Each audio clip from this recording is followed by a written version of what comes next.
मिलाद जी आहे खुशी महबूब जो मुबारक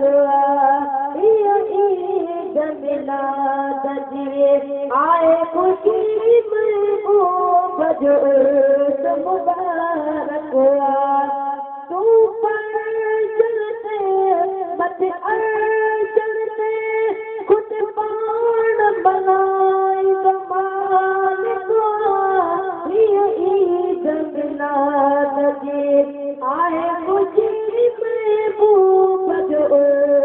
मुबारक ये अवल साल ईद आहे क्यों बाद में ईदो आयो ये अवल साल ईद आहे क्यों बाद में ईदो आयो इन खुशी में शामिल दीनों पर इन खुशी में शामिल खालिक ये ईद मिलाद जी आहे खुशी महबूब जो असमल की मिठाइयों में आयो जो मोहब्बत सा मीनाद करे जो मोहब्बत सा मीनाद करे दिलों की बधाई ईद मिलाद जी आए खुशी महबूब जो तू पर चलते मत चलते खुद बाण मलाई कमाल ईद मिलाद जी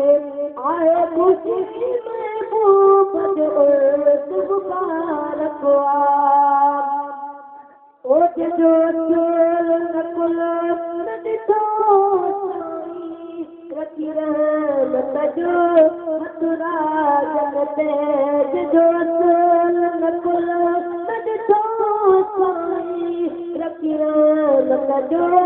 मथुरा जगते गुनहगार जा रहमत दाता गुनहगार जा रहमत दाता सब बातिल ज़ाहिर थियो ईद मिलाद जी आए खुशी महबूब जो मुबारक तू पर चलते मत चलते खुद पान मलाई मालिक ईद मिलाद जी आए खुशी महबूब जो मुबारक ओही नूर करे मके शहर शाम सजो मारो इन नूर जरे जर क्यों मके शहर शाम सजो मारो कदया मेरा जी रानी कुछ थी कुछ आमिर थी प्यो आज ईद मिलाद जी आए खुशी महबूब जो मुबारक तू पर चलते मत चलते खुद पान मलाई मालिक ईद मिलाद जी आए खुशी महबूब जो मुबारक ओ नजपाल जथोरा आए तारी उम्मत से ठार सजना नजपाल जथोरा आए तारी उम्मत से ठार सजना मन जे कुन तो साईं जो मन जे कुन तो साईं जो मुनाफिक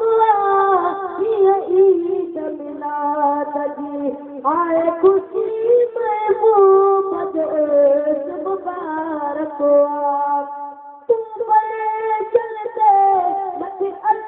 चलते कुछ पान मलाई कमाल ये ईद मिलाद जी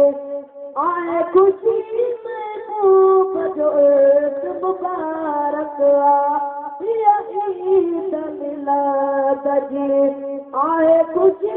महबूब जो एक मुबारक